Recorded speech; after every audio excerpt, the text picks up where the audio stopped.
صباح الخير. اخبار حضراتكم ايه؟ يا رب تكونوا بخير. النهارده معانا عرض مميز جدا على طريق سرابيوم. العرض ده لمنتج الدواجن. العرض ده عرض مميز جدا وسعر مميز جدا جدا لمنتج الدواجن. تمام. طريق سرابيوم طبعا متفرع من طريق مصر اسماعيليه الصحراوي.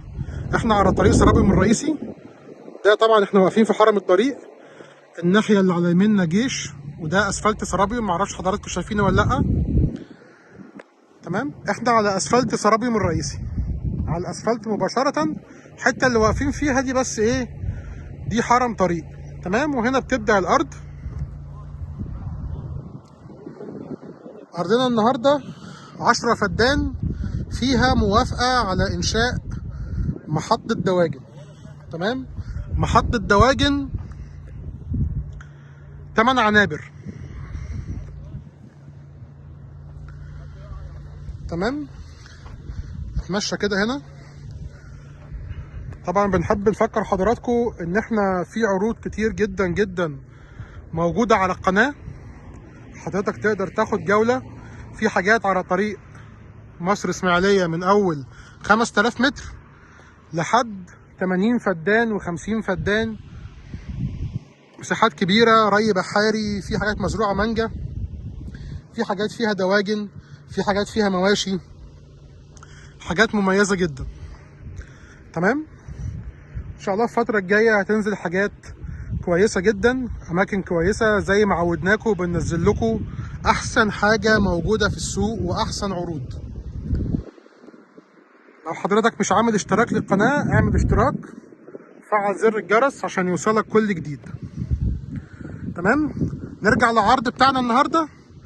دي ارض 10 فدان على اسفلت سرابيوم، واجهة 480 متر. الارض تقريبا شبه مثلثة، ده الضلع الاكبر فيها. واجهة 480 متر، يعني حوالي نص كيلو واجهة. تمام. طبعا الارض مصورة بالكامل، عليها سور بالكامل، وتم تقديم طلب بدخول محول كهرباء، وفي رخصة بير. يعني هو بس على ايه، على تركيب محول الكهرباء وبعدين حفر البير، وكده تبقى الارض جاهزة على طول. تمام. يعني ارض بكر. هي 10 فدان، عليها سور، وفيها موافقة على إنشاء محطة دواجن 8 عنابر، كل عنبر 1200 متر. هي الأرض طبعا واجهة ما شاء الله عملاقة. هي الأرض باينة مع حضراتكم، واجهة ما شاء الله عملاقة، نص كيلو. طبعا الناس اللي شغالة في الدواجن عارفة إيه فايدة إن الأرض تكون بالطول، عشان طبعا لو ما بتيجي تعمل جوه بعد وقائي داخلي يبقى الموضوع ايه، موضوع لطيف. تمام. هنا طبعا الارض اترفع لها نقطة بعد وقائي واتاخد موافقة. طبعا الحاجات دي اخدوا فيها وقت. اتاخد موافقة على انشاء محطة دواجن بقوة 8 عنابر، العنبر 1200 متر. تمام. احنا كده جوه الارض اهو. دي الارض، ارض فاضية ما فيهاش حاجة، ملك عقود نهائية خالصة، مش عليها اي فلوس، ناقصها بس دخول الكهرباء والمية. تمام. طيب اللي هياخد الارض دي هيستفاد ايه؟ ده عرض ممتاز جدا جدا لنوعين. اول نوع طبعا الناس اللي شغاله في الدواجن. الناس اللي شغاله في الدواجن هيجي هنا، هيبدا يخلص اجراءات دخول محول الكهرباء ودق البير والحاجات دي كلها، وفي نفس الوقت هيكون بيسعى في التراخيص بتاعه انشاء مزرعه الدواجن. احنا قلنا ان هي واخده موافقه بانشاء محطه دواجن. هو بقى هيجي يسعى في موضوع التراخيص. تمام. التراخيص حسب كلام صاحب المكان قال لي ممكن تاخد من 6 شهور لحد سنه. تمام. الوقت ده طبعا يقدر يكون سوى فيه الارض وركب المحول بتاعه ودق البير، وممكن يكون مثلا عمل محطه تحليه وظبط الدنيا بحيث ان هو اول ما يخلص التراخيص يبدأ شغل على طول في المكان، يبقى ممشي الحاجتين مع بعض، موضوع تخليص الكهرباء والمية، وتاني موضوع هيبقى تراخيص البناء بتاعة الدواجن. تمام،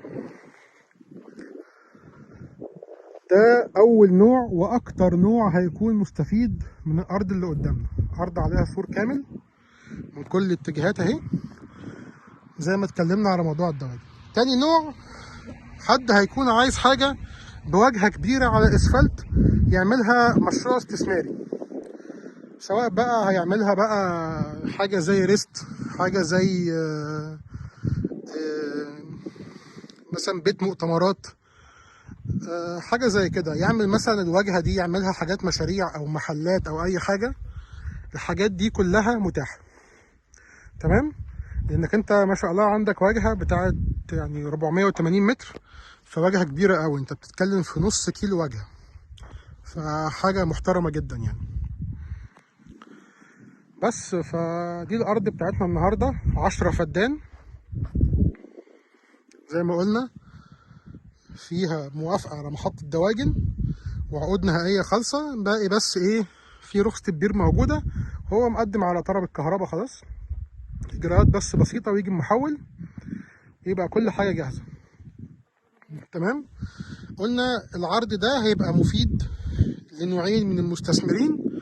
أول نوع المستثمرين في مجال الدواجن، ده عرض ممتاز جدا جدا ليهم، خصوصا ان سعر الارض حلو جدا جدا جدا على ارض موجودة على اسفلت بالواجهة دي كلها بالسعر ده، بانك انت حد بتاع دواجن، فانت مش محتاج انك تروح تاخد ارض مثلا فيها انشاءات هتهدها او فيها زرع هتشيله، انت كده كده راجل بتاع دواجن، فانت عايز حاجة ارض فاضية عشان تدخل تعمل فيها مشروعك على طول، فده انسب مكان ليك. تمام، وطبعا قلنا النوع التاني من المستثمرين اللي هو عايز يعمل حاجة فيها مشاريع، عنده حاجة عايز يعملها واجهة كبيرة على الطريق بحيث تكون متشافة على طريق سرابيوم، أي نشاط تجاري أو استثماري أو مشروع، ده مكان كويس جدا جدا ليه، هيكون متشاف حلو قوي. تمام، ده العرض بتاعنا، أنا شايف إن هو عرض مميز جدا جدا جدا وسعره حلو جدا. هتلاقوا السعر مكتوب في وصف الفيديو، مكتوب كتابة في وصف الفيديو، تقدروا تدخلوا على وصف الفيديو من تحت كلمة مزارع مصر. طبعا حضرتك بعد ما تشرفنا بالاشتراك في القناة هتلاقي تحت كلمة مزارع مصر سهم صغير كده على الجنب، سواء يمين او شمال حسب انت عامل اليوتيوب عربي او انجليزي، وهتلاقي فيه وصف الفيديو، وهتلاقينا كاتبين السعر في التعليقات اللي على الفيديو، هتلاقينا كاتبين السعر، وهتلاقيه مكتوب في تعليق مثبت في اول تعليق في التعليقات كلها. تمام، المكان هنا جميل، في اماكن اجمل هنصورها الفتره الجايه ان شاء الله. تابعونا، الناس اللي عايزه حاجات سكنيه، في حاجات سكنيه عندنا، حاجات اللي عايزه، الناس اللي عايزه حاجات استثماريه زي اللي احنا فيها دي موجود، الناس اللي عايزه حاجات انتاجيه برضه موجود، في حاجات كتير ان شاء الله في الفتره الجايه نازله. تابعونا وهتشوفوا ان شاء الله كل حاجه حلوه. شكرا لكم.